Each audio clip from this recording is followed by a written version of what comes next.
What's going on, everyone? It's Neff. I hope you're having a good day. Hope you've been enjoying the new 915 changes, the free covenant swaps, the uncapped AOE, well, soft capped AOE. Hope you've been having a good time with that. On the release day at 915, I went around in the covenant place in Orbos, whatever it's called. I don't know what it is.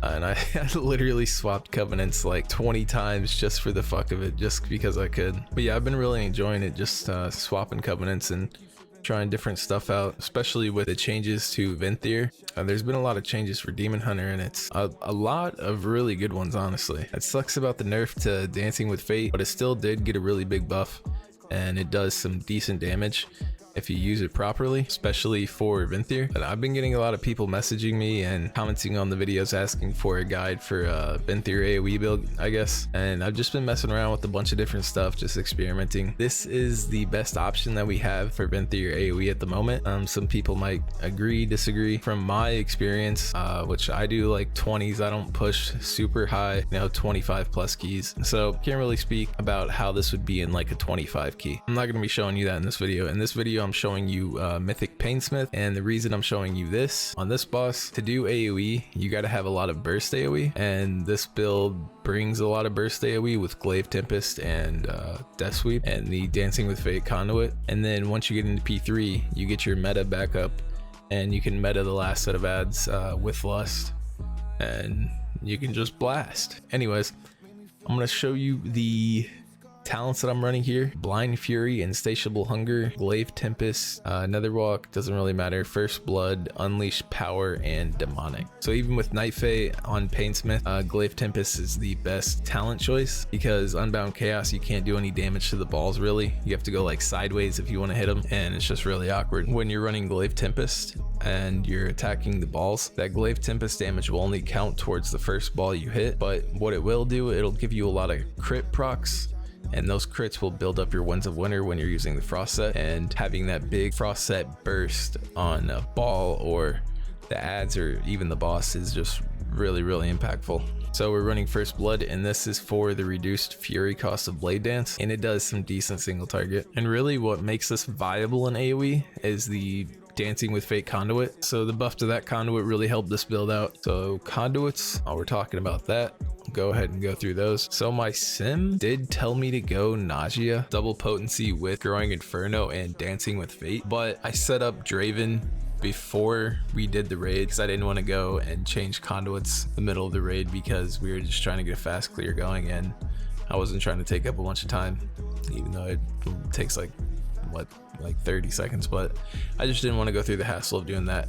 And General Draven was like 200 less DPS on the sim compared to Nausea. Yeah, in this fight here, Painsmith, I was running Draven, obviously using Growing Inferno, built for war, and the Dancing with Fate Conduit, which I still only have at 239 because I'm a fucking lazy fuck. But honestly, I feel like this build would feel a lot better triple potency, because while you're running this, you have to hold your I-beam for 10 seconds, I think. That's like 10 or 12 seconds. And with the increased scrutiny Conduit, it would only be like 4 or 5 seconds you'd have to hold I-beam to increase the duration of your Sinful Brand, which we are using that legendary, the Agony Gaze. This build would feel a lot better with that Conduit. Even though it sims a little bit less, I feel like it'd be worth it, because sims, it doesn't take into account what's actually happening in like the Sanctum of Domination raid. It's just a customized APL, set to do certain numbers based on certain algorithms, and it doesn't really translate perfectly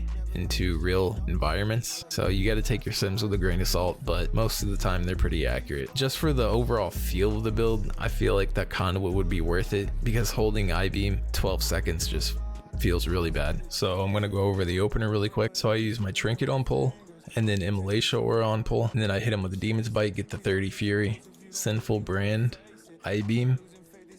Make sure you Death Sweep after this first I-beam. So because when you meta, it'll reset your Death Sweep.